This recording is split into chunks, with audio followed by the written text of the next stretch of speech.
Good afternoon to all of you, and thank you for coming, even though I think you're required to come to get the credit, but it's polite to say thank you, so I want to say thank you. I also want to say we all have a joint challenge. I'm going to ask you to help me, right? The lecture after lunch is a challenge, right? It's a challenge to give, it's a challenge to listen to.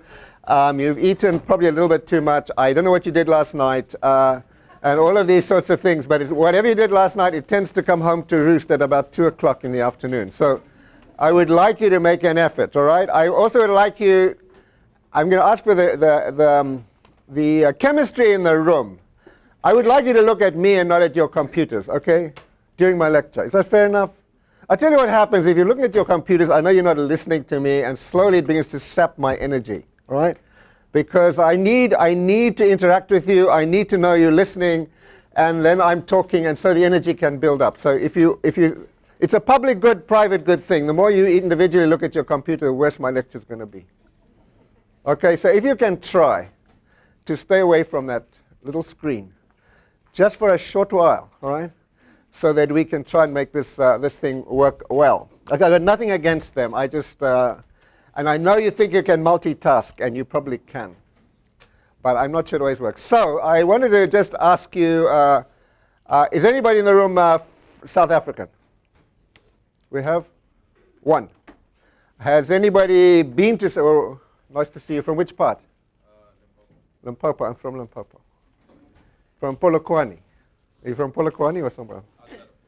Okay, so has anybody else been in South Africa? Okay, so now I expect all your hands to go up. Who plans to visit South Africa? Huh? You're going this summer, but and who is not planning but wants to go? All right. So that's everybody. That's participative. We're all incorporated. We're together today. So this afternoon, I know that I understand the structure of this event is that you get a kind of layering. Different people talk about different things. And over time, you've heard different things being said about South Africa. So we're not giving very distinct lectures. My focus is on what I'm calling here the 2 decades of post-apartheid. The 2 decades running up to right now, from about 2002 or 4, which was the transition, officially 2004. No, from 1994 to 2013. It's about a 20-year time. It's always nice to think at the end of decades. So I have 2 titles for my talk. One is From Mandela to Zuma in 2 Decades, which carries a real implication that South Africa has gone down considerably, if we follow that symbolism.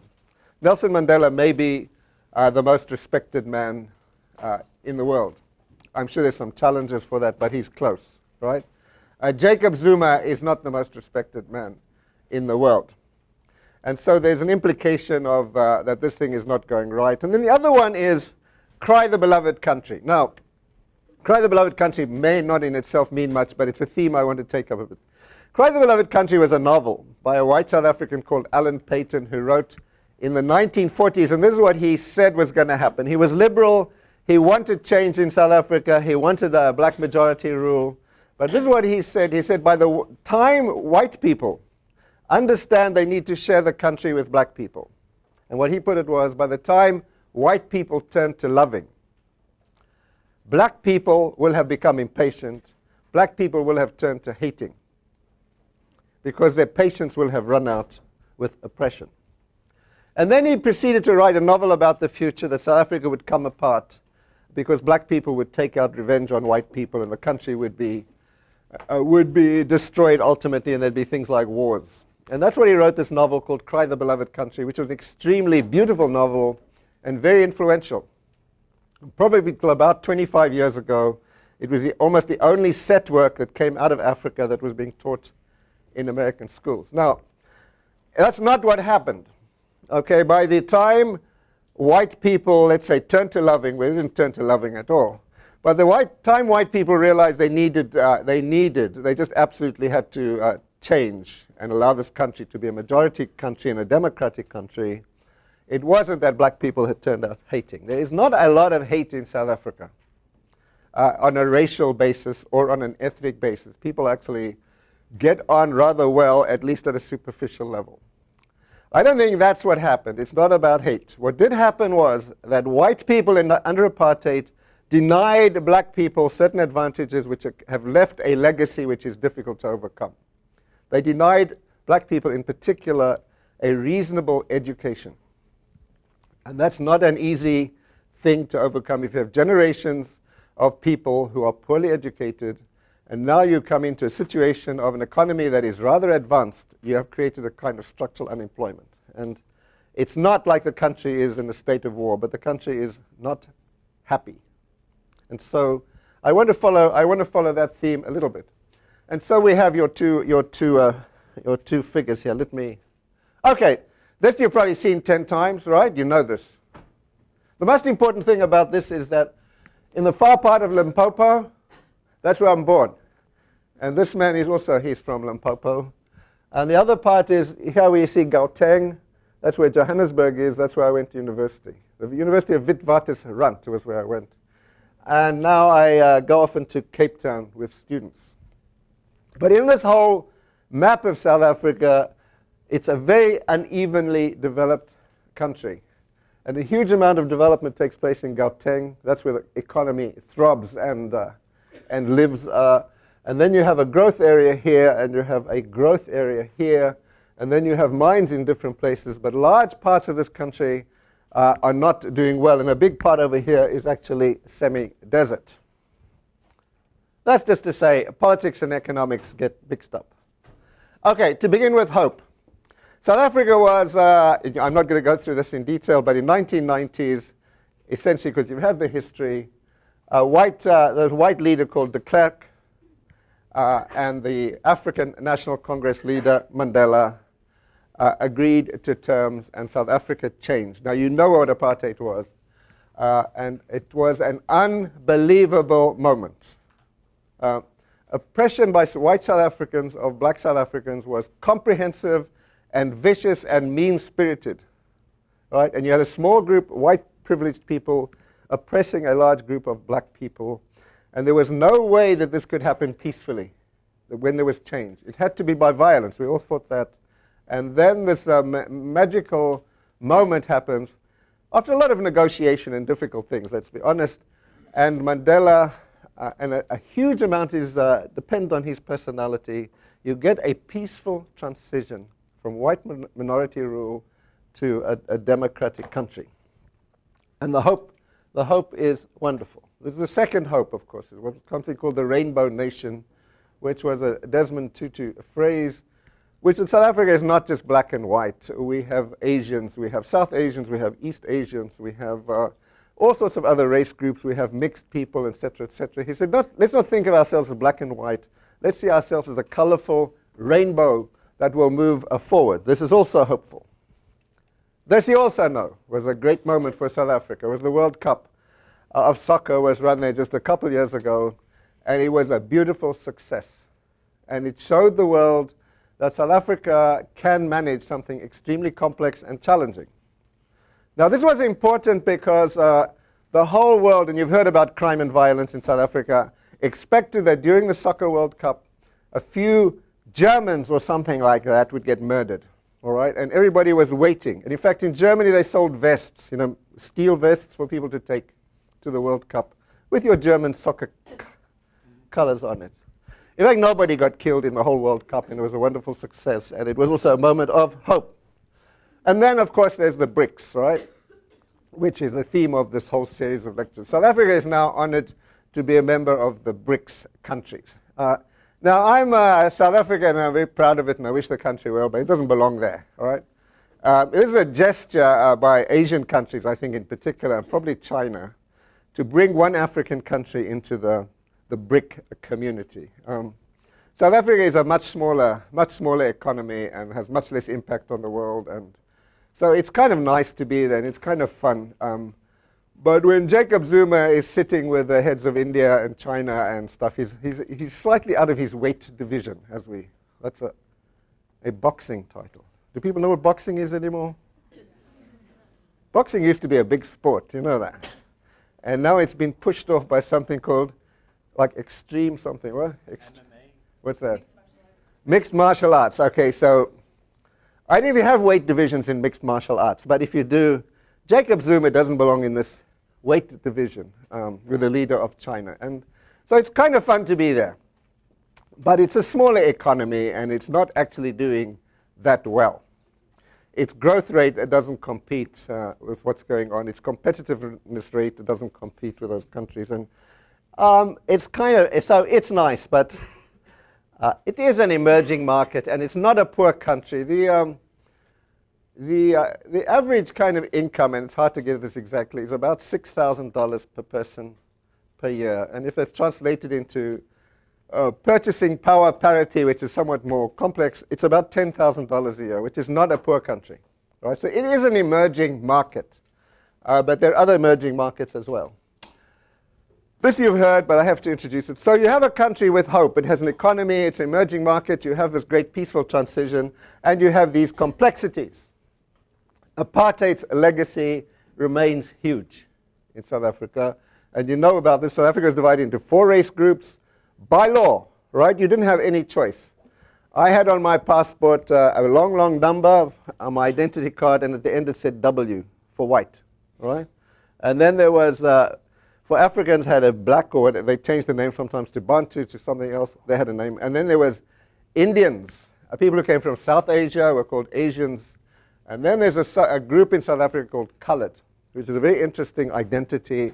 Partly people of mixed blood, partly people from all over, from Malaysia, etc., etc.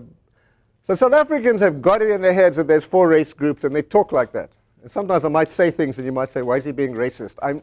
I'm not being racist, that's how we talk. You have the colours, and you talk in those terms. And sometimes there's not that same sense of political correctness. But those 4 races are still there, right? And the legacy is there, and economically there's still major divisions. They're not as clear as they used to be. And socially people mix, but they mix somewhat less than one would hope.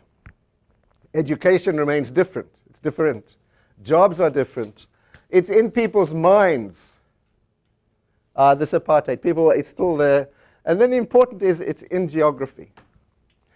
And so here's a kind of a sort of an issue. You have, in South Africa, you may or may not know this now, but you had cities that were broken up. You had this white city, then you had a black city, you had and then you had a colored city, and you had an Asian city. They were all divided and separated like that.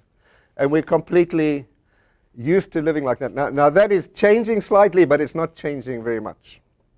And South African government is building houses for poor black people. It's one of their accomplishments. But the problem is, where are they building those poor houses?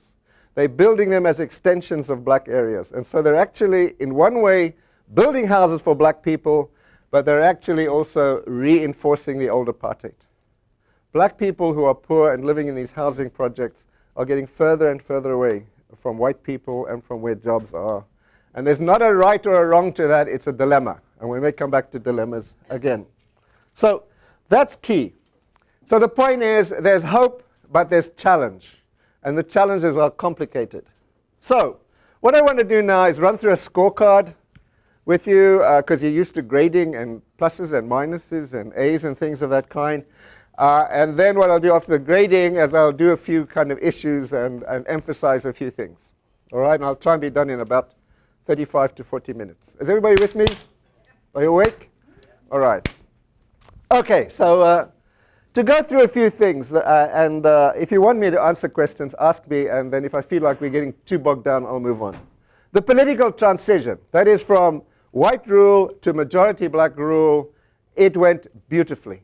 It's just an amazing thing that happened, with very little violence, and particularly not much black and white violence. There was something in one province, KwaZulu-Natal, but we don't need to go to that. Now, democratic consolidation is a little bit more complicated. Democratic consolidation means, well, you've had your transition, you've become a democracy, and now you have one election after another election, and you get a feeling that democracy is building roots. Now, some of you come from countries that may be more or less democratic, or on their way to democracy, or partial democracy. I think you know what I'm talking about. Democracy is not secure yet in South Africa. And the reason it's at this kind of stage is because we still have effectively one-party rule in South Africa.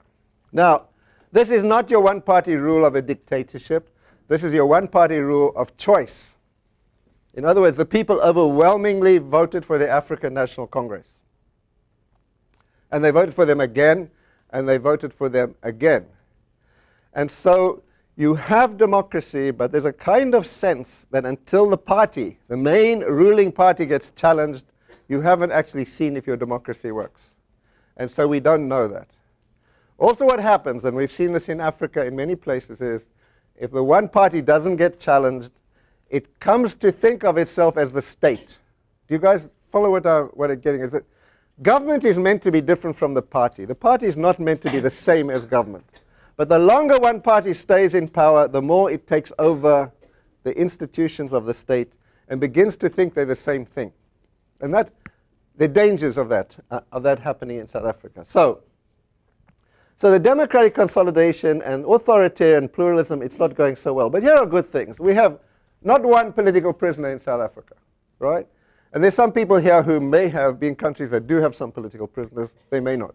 But it's a good thing not to have any, and it's a good thing for South Africa. And the elections have been fair. And even in one province, and in one part of another province where the ANC was challenged, it has not interfered with the electoral system at all. So, to go on the scorecard. Transparency and corruption. And I've emphasized corruption because it's a theme I'm coming back to. Corruption is not doing well in South Africa. Oh, it's doing well. It's doing well, but that's bad, all right? It seems, and this is part of the party and the government becoming similar, that corruption is growing amongst political leadership and alliances between politicians and government, etc. And I'll come back to that somewhat. Now, corruption has all kinds of effects, because what it means is you're not making the best decisions in the best interests of the country based on the best information. You're making decisions based on favoritism and nepotism, and so you become less efficient. And corruption is one of the legs of a key problem in South Africa that relates to efficiency and competitiveness and investment. We're not doing that well. And maybe it could go to C+. The president will come back to, I think we've gone from A+ to B-. I was thinking over lunch, yeah. Everybody knows Nelson Mandela, right? You know of him, okay? You know that he's this icon. He's this wonderful man. And I was thinking at lunch, if I dared give him an A-. And I thought, what the hell would people say? You give Nelson Mandela an A-? Would that be acceptable? Especially from a white man to say. But here's what I would say. So I'm giving him an A+. So don't anybody go away from this room and say he gave him an A-. But I'm giving him an A+. But here's what he did. He did a wonderful transition. He brought about change in South Africa. But he actually never really took responsibility for governance. From the day he took over the country, a man called Thabo Mbeki became the prime minister and ran the country. So when you talk about problems beginning with corruption starting from early on, that was under Mandela. He didn't do anything about corruption. And he wasn't really a nuts and bolts person. This is not a person who's going to work out on the cost-benefit analysis of your policy. This is not what he does. It's not his business. And so a lot of what happened in South Africa began to happen under Mandela. HIV/AIDS, for example, which everyone blames on Mbeki. Mandela was hardly aware, really, of the issue and gave it very little attention. He has become aware, and he became very critical of Mbeki. But the fact was there was the growing problem in South Africa. He didn't do it. But he was a wonderful leader. And then we get to Mbeki, who we'll talk about, and then we get to Zuma. But generally, the status and the standard of the leadership has gone down. Foreign policy, I might come back to. It's not necessarily a center issue here. And civil society is strong in South Africa. It's not as strong as it was, but it's free, it's active, it argues with the government, it's open, and the media is free. There are people who say that the national radio is being controlled somewhat and being influenced, but it's free. And these are good things and bad things. So, to move on to economic and social, just some measurements here. Is this making some sense? About 14 of you think so. So, it's not bad. Okay, so what is macroeconomic management? The South African economy is managed rather well. It's got very capable, very professional people, and overall its balance of trade and its balance of this, that, and the other are not bad at all. Its revenue mobilization is a model, right? The South African Revenue Service is brilliant, right? It's a model for other countries, and it's followed by, and it brings a great deal of revenue in. And this is an interesting aspect, is that capital and business are paying their taxes. And they are collecting taxes. And this is quite an important part to understand in the South African situation, is because they're bringing in a lot of revenue, they're able to pay out a lot of funding to poor people. There's a lot of transfer from capital through taxation for the building of houses and the building of electricity for poor people and water for poor people and different other kind of welfare funds, which we'll come back to. Okay. Now, the job creation and the unemployment, and that's highlighted. That's the second big theme here. This is probably the most fundamental thing in South Africa, is that it could be that 40% of people in South Africa are unemployed. Now, these are figures that most of you wouldn't even think are like comprehensible. It's also likely that 60% of young people are unemployed. Now, unemployment, I know what it means to you. You think, well, like I'm out of a job for a month or I'm out of a job for 2 months. This is a kind of deep structural unemployment. It means like you don't have the education to get a job. This is the problem. And so you're not going to get a job, and so you're going to start giving up looking for a job. And there's a lot of unemployed people in South Africa who've basically given up looking for jobs because they're not going to get jobs. Here's another point about this, is South Africa is part of a globalized economy.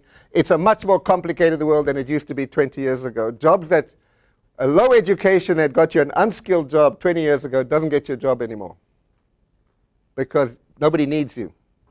Nobody needs simple, hardworking laborers anymore. They need people who understand technology and have some basic ideas of information technology. So what is actually happening is South Africa is becoming a more complex economy, and people who are left behind, largely through apartheid and poor education, are just not getting jobs. And so you've got a situation where you may be in a country that accepts that 50% of the people will never have jobs, right? Now, no one's actually saying that, but academics are beginning to talk about what kind of society is that, and maybe you just need to get used to it. It's a myth to think we'll create jobs for these people. And so they're thinking maybe they can play chess or something, or play some other game in the afternoon, but be usefully employed, because they're not going to get jobs. And there's other problems too with unemployment, but this remains. While you have unemployment, you have poverty, and you have crime. Yeah? I was just wondering, when you have such high unemployment and probably a fair amount of underemployment as well, right. How do you manage such high revenue collection? Like, what is the tax base? The tax base is big corporations who are fairly small in number but very effective and large, and then your formal sector. But most of the money comes from big corporations, and it's something that's very difficult to understand but it's happening. And what you can see is they have enough money to pay out on the other side. So it's not a big thing, but there's a middle class, a fair-sized middle class, and if 50% are unemployed, 50% are employed, and it's kind of enough for now. But it's a good question, and whether it's sustainable or not, I don't know. Okay, inequality reduction, we will come back to as well. This is a big deal. Here's the ethical issue about inequality. Is apartheid was not just racist, right? It wasn't just white people oppressing black people. What it was, the result of it was that you had a highly unequal society with white people up here controlling the economy and wealthy and poor black people down here. Now, the hope of ending apartheid is that poor black people will benefit from the change. And this is the challenge to the ANC, is can you actually show that after 20 years, poor people are better off? Now, there is a black middle class, and that's one of the great things of apartheid. There didn't used to be. There is a black middle class, but it's not very large. But poor black people remain poor. And they may not be able to tell the difference between apartheid and what's happening now in terms of economics. Housing, just one. South African government, let me go back to one other point about the South African situation that is unusual. It has the most progressive constitution in the world. South Africans have social rights. I don't know how many of you are Americans in the room, but if you can think about social rights, It means that you have a right to health, right? It means you have a right to water. It means you have a right to food. Now, this is a very complicated issue, and you can take the government to court, right, if you don't have a house. Now, it doesn't work out as simply like that in the court decision, but the government has to have a plan to build houses for everybody. They've built 3 million houses, and this comes out of the tax revenue for poor people, which is an important issue. There's problems with it. The issue is quality of the houses. And then service delivery is a major issue. That's delivery of electricity and water and health and education. For poor people, that's what government is about. I don't know what you think government is about, right? And how you judge government. You probably judge them on their foreign policy, right? Or the information technology policy, or something fancy, right? For poor people, the issue about government is, do I get water? Do I get electricity? Do I get roads? And can I go to a hospital? And if that is delivered badly, which it is in South Africa right now, government is not working very well. Let me move on, because there's lots to talk about. Time is moving. Crime is bad, and I'll come back to it. It's not as bad as it was. Education is, for poor people, is not doing well, and that's another key. That's how I would put it now. Corruption, unemployment, and education. Health delivery for poor people is not going well. This is something that is quite interesting in South Africa, is welfare payments. South African government is doing something that the white government never did. It's getting pensions to everybody in the country. Every month, older people, I think it's 65 or something, or 60, get a pension. Every person who has a child in South Africa gets his child support money, and all disabled people get money every single month. And that's something that's actually reduced some of the poverty in the country, and it's a very impressive thing that goes on as long as they can keep earning tax to pay for this thing. And then HIV/AIDS, I'm sure you heard about that already. It's changed. It's not good, but it's a lot better than it was. Okay.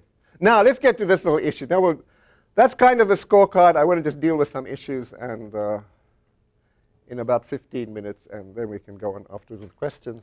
This thing about Mandela to Zuma, what happened? Okay, so I just mentioned, I want to mention this because it comes into some of the South African. There's 3 other M's, as I call them. There's Thabo Mbeki, who was the Prime Minister, and you've probably heard about him. He's the great hate figure of the world about HIV/AIDS. But he's actually a very clever man, and he ran the economy quite efficiently. Cold man, cold and arrogant, and not very participative with people, and he became quite unpopular. Then the man in the middle called Trevor Manuel, who's the Minister of Finance, who is brilliant and has run the macro economy very well and made South Africa kind of respected. And if one day a non-American is allowed to be president of the World Bank, he may be, right? People love him outside the country. Inside the country, he's looked at as more mixed. And then this is Julius Malema is down here. Now, I mention him because he's out of favor right now, but he's an important symbolic character because he's from the left. He's a young man. He was head of the Youth League. He believes that South Africa should nationalize the economy, right? The mines should be nationalized. Big industry should be nationalized. And farms should be redistributed from white people to black people. And he has a great, powerful historic argument. But every time he says nationalization, it's published in the newspaper, it sends shivers through foreign investors. Like they just hear the word and they think if that can happen, I don't even go to South Africa. And he remains influential even though he's been kicked out of the African National Congress and various other things. But symbolically, you have a man of, Mbeki is out of power now, but someone of a neoliberal persuasion, a very strongly neoliberal person who's not a politician but is very important in government.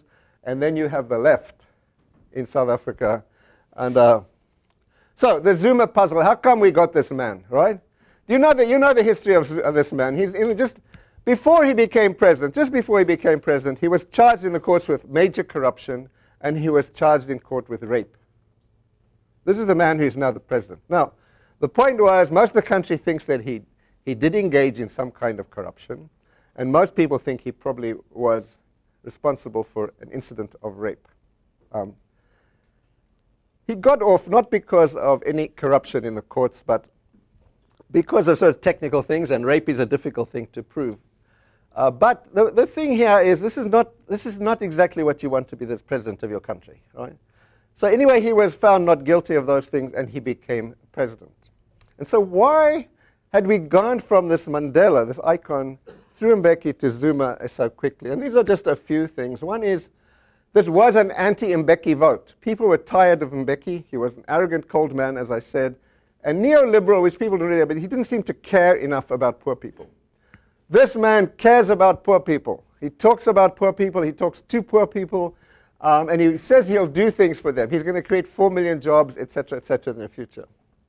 He also is he has a role in the struggle for liberation. He was a very important person. He was not educated at school. He educated himself on Robben Island in a prison, and then he came out and he helped the struggle in exile. But this is an important thing. We have a person in charge of South Africa who is not very educated for a very complex country. And so he's a populist, he's popular, the unions liked him. Julius Malema helped him become president, although they don't get on now. He's also a Zulu traditionalist, which is unusual. South Africa has a very progressive constitution. I mentioned you have social rights. This thing that Americans are struggling with about gay marriage, it's not an issue in South Africa. It was dealt with 20 years ago at the time. People have complete right to marry whoever they want to, etc. There's no discrimination. It's not even thinking. We don't have capital punishment. It's gone. The Constitution is very progressive, but a lot of people are still traditional. And you've got a lot of rural people who are traditional, and he's traditional, and people liked it. And then there was really nobody else to challenge Mbeki. So how has he turned out in practice? He's a very astute politician. He tells everybody what they want to hear. I would say he's made good directions on HIV. Education, I think I'm rethinking. He did have some nice ideas about simplifying education, but education has gone better. And I noticed yesterday looking at data, crime is getting better. It's not because of him, but crime is down, and we'll come back to that. So I think on HIV/AIDS and maybe crime, he deserves some credit. He's tried to go around Africa making peace sometimes. He tried to bring peace to Libya, you may recall. But the main issue is he doesn't like taking sides. He wants friends. This is a loving man. He likes to sing and dance, and he has a favorite song called Bring Me My Machine Gun, which is basically bring me my machine gun so I can kill some white people. Now it's a kind of little controversial, but he says, "Don't take me seriously. It's just a song." All right. So, and I think people have accepted it as a song, and white people have got some songs also that are kind of the same spirit. But he sings this song as president of the country, or he did. So, but the man is he's joyous and he's fun, and he doesn't want to make enemies. And how do you make enemies? Make decisions. So he lets decisions be made by somebody else. And I think here's what might turn out to be a bad thing for South Africa is that he's beginning to aggravate an ethnic impulse. Now here, ethnicity or tribalism, and are people familiar with these kinds, like what tribes are or ethnic groups? These are big problems in Africa, right? Politics tends to divide on ethnic groups.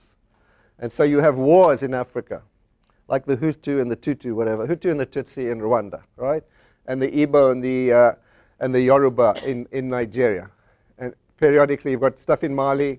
It's not just about Muslims and Christians, it's about ethnic groups. South Africa does not have an ethnic problem. And what he's done a little bit, he's a Zulu, is that he's beginning to move a lot of projects to his hometown and to KwaZulu, where he comes from. And this is a very dangerous thing for South Africa, because if you start moving projects to a Zulu area when you're a Zulu president, the next president is a Venda, that's another ethnic group. They'll start moving projects, and we will go down a very dangerous line. And this line here, there's an our turn to eat. This is from Kenya. This is how Kenyan politicians see politics, is when you win an election, it's your turn to eat.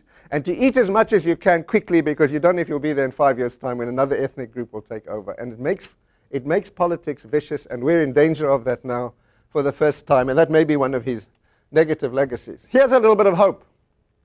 Did anyone talk about this man? Okay. At the last election of the African National Congress in December, they elected this man, Cyril Ramaphosa, vice president of the African National Congress. I tried to find his ethnicity yesterday. I think it may be Venda, but I'm not sure, which is a smaller ethnic group.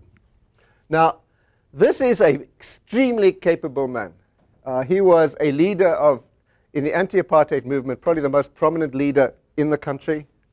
He's a trade union leader, and he was very important to peaceful negotiations from apartheid. He is a major figure of the struggle against apartheid.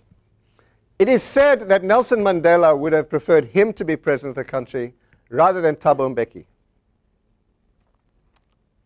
Do these names mean anything? I don't know. This is difficult, all right? Okay, so the point is that what happened was he didn't become president of South Africa. He went into business in 1994. He went into business, and he became a millionaire extraordinary. He's an extremely wealthy capitalist. And now he's come back, and he's president of the ANC, and people don't quite know which way he will go, but he's capable, and he's certainly a lot more analytical and astute in terms of policy than Zuma. Yeah.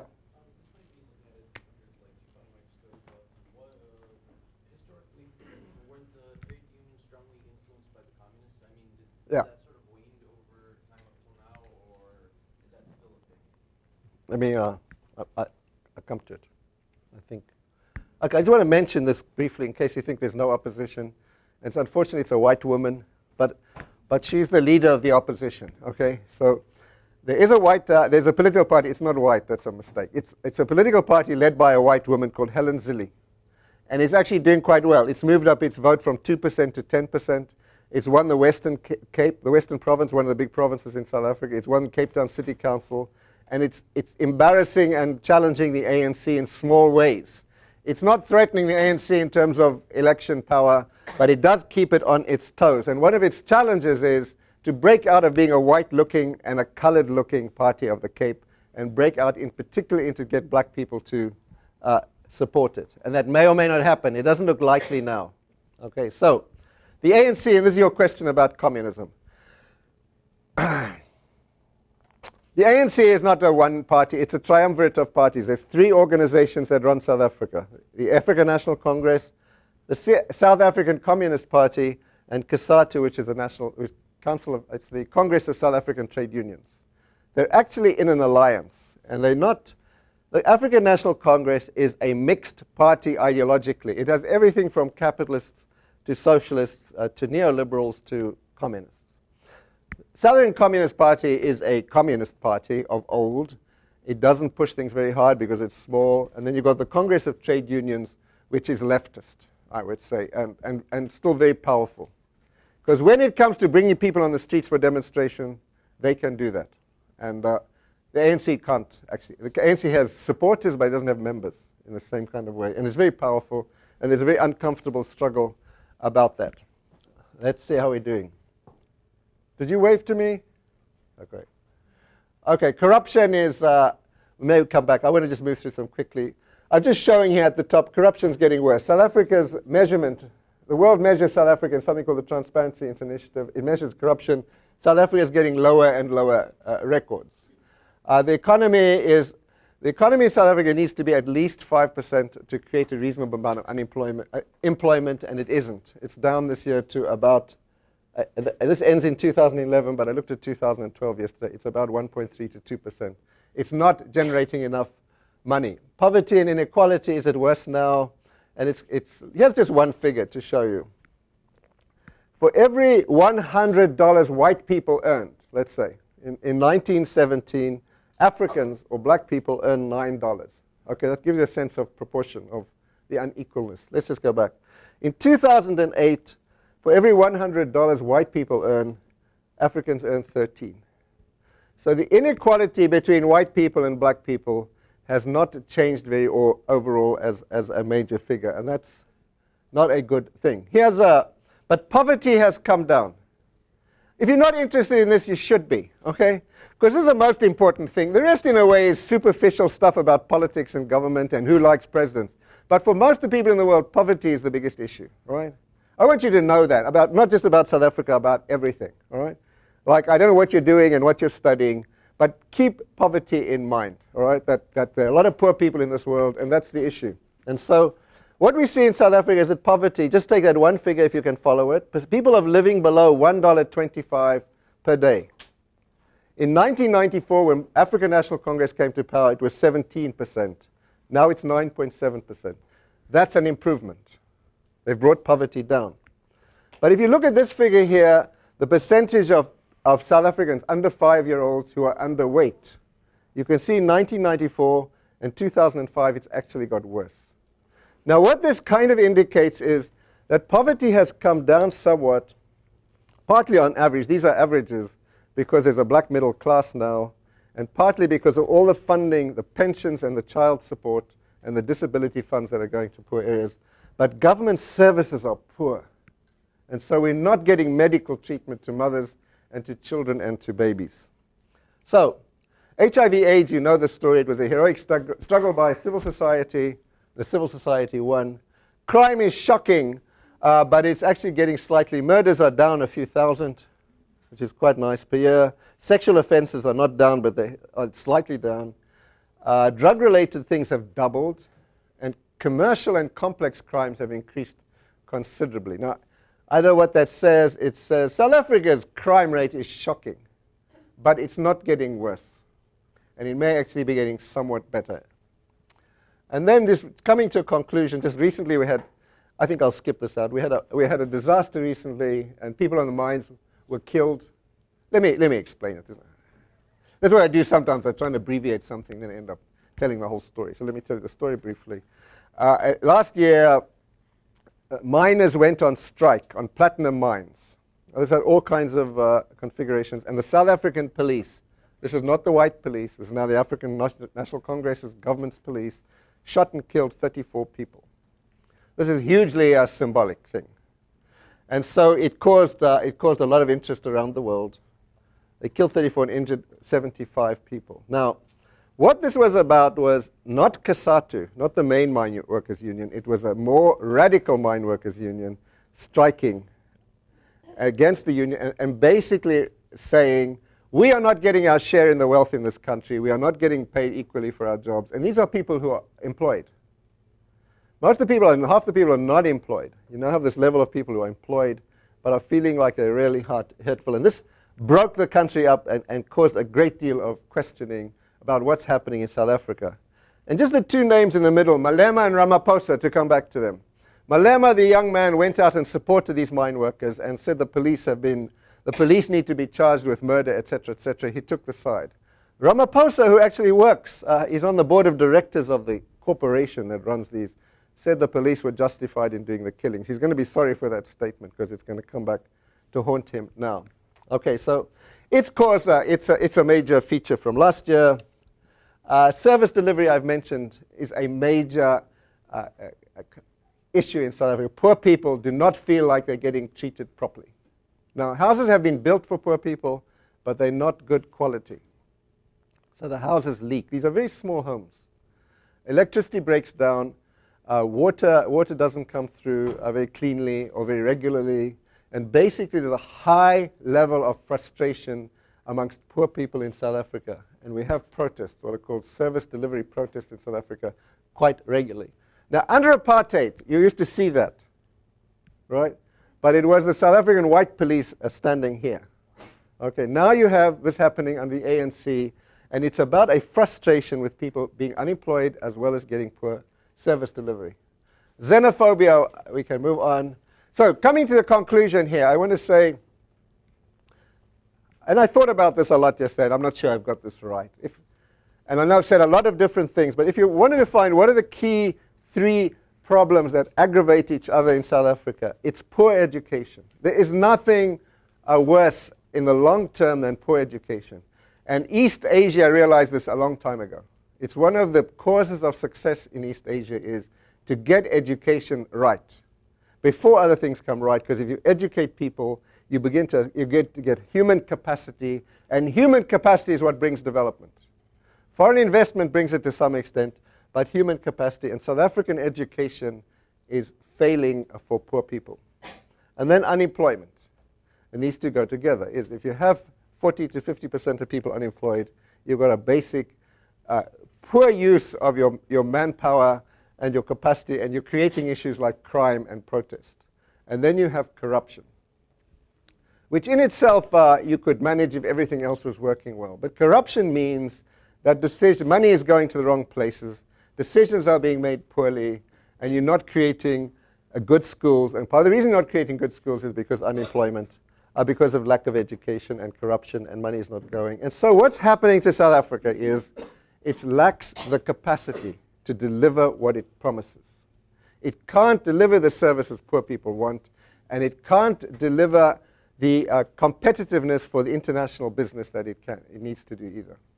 So this is kind of where the problem is, and to sum up, why doesn't it get solved?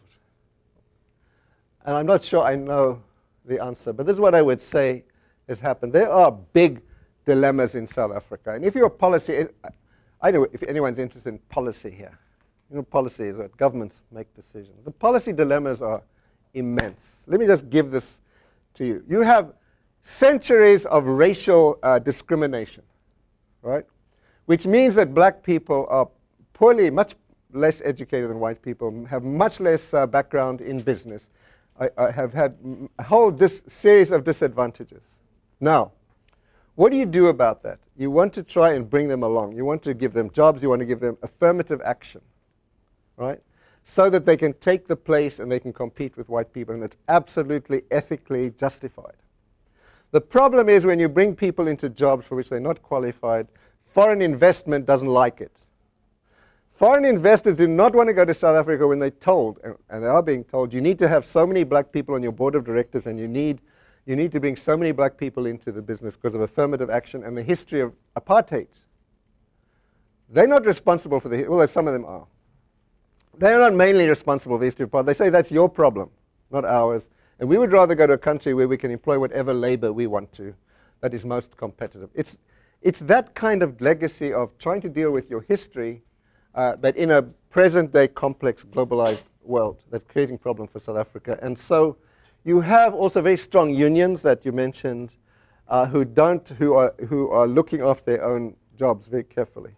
And there's labor market has become fairly rigid. It's very hard to fire somebody in South Africa. And again, foreign investors don't want to come to a place. The South African trade unions were the heroes of the struggle against apartheid. They have every right to be powerful.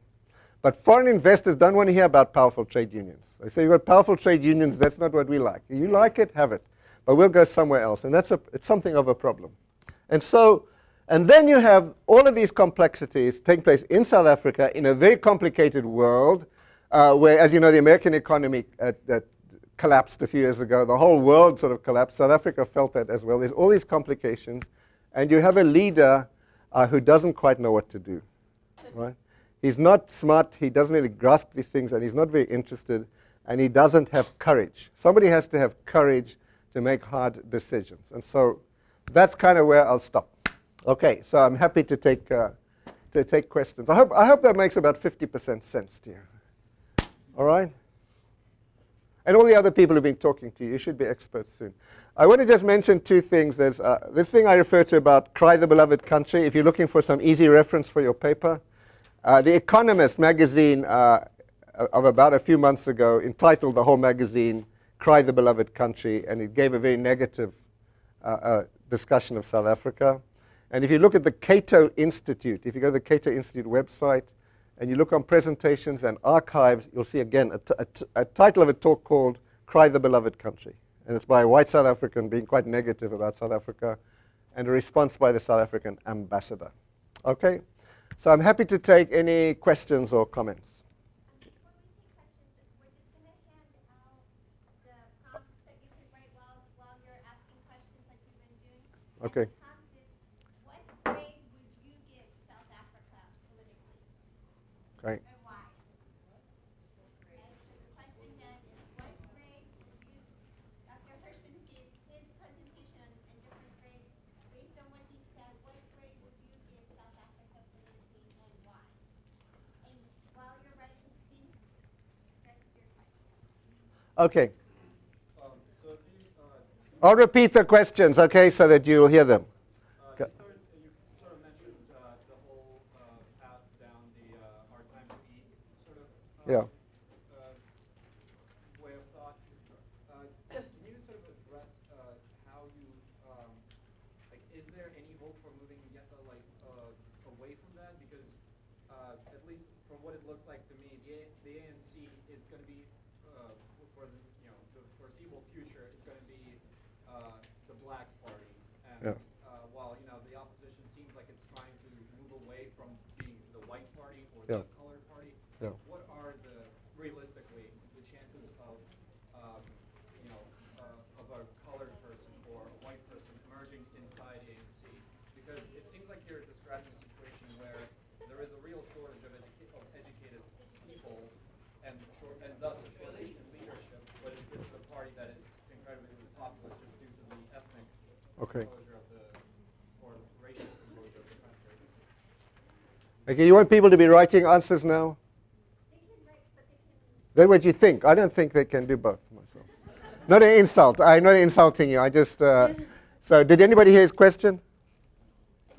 Okay, so. Okay, so here's the question. Can we just stop 5 minutes short, and then they can do this thing? So, the question was about South African ethnicity. Could a white person become president of South Africa, or a person of color, or Asian person become president of South Africa, given the country is predominantly black African? I think it's very unlikely that that's going to happen. And I don't think people mind that too much. No one's expecting. What they would like to see people voting on merit, and this Democratic Alliance is trying to push that. It's trying to say, we run service delivery in the Western Cape better than the ANC does it elsewhere, and therefore you should start voting for us. That's kind of the argument they're making. That's exactly my question. It's not so much about could a white person become, but I know. Could a white person emerge in the ANC? Because it seems they can emerge. I think they'll come to the top, but certainly there have been white people. It's not. The ANC is not a black party. It's been right from the beginning a multiracial or non-racial party. There are obviously fewer white people, but there are white people in the cabinet. There are white people who are in the struggle against apartheid. Trevor Manuel is a colored man. He's a very senior person. So you have black and white and colored people in the cabinet, but it's still overwhelmingly an African party. So that's what we would call in South Africa. That's politics of race, like white and black. The ethnicity is within the black community. You have 10 different ethnic groups, and the ANC has been very effective and good about keeping ethnic politics down. The ANC is thought to have been led by the Xhosa people who click. Do people know they click? Can you click? Can you do a loud one for us? Xhosa. It's like that, but I'm probably saying pregnant instead of Xhosa, because you get the click in the wrong part of your mouth, it means something different. So it's like Xhosa. Is how they talk. But anyway, they are said to have been the main leaders of the ANC, and so Zuma was brought in as a Zulu to counterbalance that, and now he might be pushing it. So I think the politics of race are going to remain very important for a long time. There's definitely discontent with the ANC, but people haven't moved yet. Fewer and fewer people are voting at each election for the ANC, but they haven't moved to the other side yet. Yeah. I'm just curious, you said at the beginning that levels of hate in South Africa are very low. How is it then you explain the high levels of really violent crime? Like, you can understand like economic crime or drug crime, but when you're seeing like such high levels of murder and sexual violence, what do you attribute that to? It's not hate, and it's not racial hate, and it's not ethnic hate. It's not. There's no element that you see that this is really about those issues. You've talked about this somewhat. South Africa has a very high crime rate, and it also has what people think of as unnecessarily high crime rate. That when people sometimes rob, they kill, and it's not necessary to kill people when you rob them. And people wonder why. And I don't know if that's where you're going, but it's not about black people killing white people or Zulus killing Xhosa. It's not about that. What is the argument? It's hard to get at. And South Africans have workshop after workshop after conference after conference. They have sociologists, anthropologists, everybody's presenting. I think there's a myriad PhDs being written on why, but we don't have the answer. But here are three. One is unemployment. If people are unemployed and poor, they tend to turn to crime. Okay. The second one is, and this I've heard because I did research on this, from poor black women about why are their men turning to crime. And this is one of their arguments, is that in South African culture, traditional culture, the man's self-respect comes from being the breadwinner of the family. and therefore being the head of the household. Now, if you're unemployed and you're no longer the breadwinner of the family, you lose the respect of the family and you lose the respect of your wife and your children. And women are working more than men. It doesn't help them. It makes them more embarrassed. And so they become humiliated, goes the argument, and therefore they become somewhat less restricted and less restrained. And so they've lost respect for women and the way they treat women. It could also be attitudes to women that have just emerged that used to be there for a long time. But this thing about men having lost a sense of self-respect is quite a powerful argument. And then the South African police are not that well organized to actually go after crime, to catch people, pursue court cases, and punish them. There's been a general downgrading of a police force that was pretty awful in the beginning. Yeah, I did that. I'm giving half answers. Be satisfied with them. Okay. Yeah. South Africa is a democracy with one-party voting system. Does democracy prevail within ANC? That's a good question. And I'm not sure I know enough. But my understanding from the way they run their elections, they meet every 5 years. They have a big party conference, and that's what they just had. It seems to be open and transparent. I can't tell you about, the manipulation because there's pressure groups and interest groups, and the unions have power, and the Communist Party have power, and the youth have power. There's a lot of stuff goes on. But I think internally it's democratic. At the top level. At the decentralized level, a lot of decisions are made from the top about who will be in local governments and provincial governments and districts. There's quite a lot of top-down stuff from the party. But the actual election is democratic. Yeah? For the party, ANC, internal democracy. I don't know. I would say a B. Yeah, it's B. But ask me what's my grading for democracy in America. I'll tell you it's a C. I don't think we've got great democracy going on here. I mean, there's so much money involved, et cetera, et cetera. Our system is highly corrupted. Go ahead. So when you listen to all the crimes, Yeah. it shows a lot of increase in the drug crimes. Yeah. And when you have drug crimes, it often goes hand in hand with, sex and trafficking, Yeah. drug cartels.